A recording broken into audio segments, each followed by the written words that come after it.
Citizens speak out. People continue gathering in countries like Bahrain, Egypt, Guatemala, Libya, Sudan, Syria and Yemen, where they are overcoming their silence about the need for greater justice, fair treatment and other pro-democracy reforms in their governments. Guatemala. Trials begin Monday, July 25th in Guatemala City for 4 soldiers and commanding officer General Efrain Rios Montt on charges they had participated in the 1982 killing of more than 250 people in the village of Erres during the country's 36-year-long civil war, with some 200,000 total who died. Sudan. Following the sentencing of a fellow journalist for the same charges earlier this month, Ms. Amal Habani on Monday received a month-long jail sentence for her writing of an article about the reported rape of a female activist following an anti-government protest. The daily newspaper al-Jarida, which employs the 2 female reporters, was also issued the penalty of a fine. Egypt. A coalition of 28 political parties,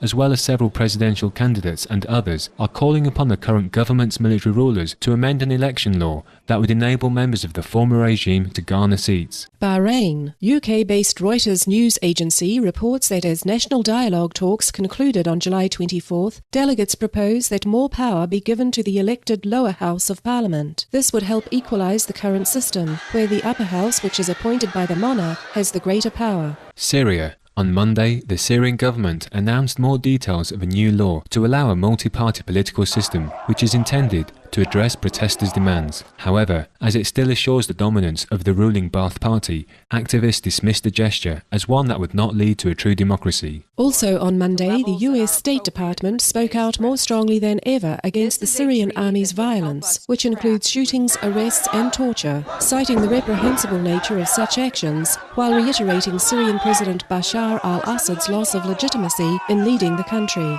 As we mourn the loss of precious life and sincerely sympathise with the wounded and others who suffer, we pray that the turmoil in all nations is halted and that people everywhere may choose to exist in shared freedom, dignity and peace.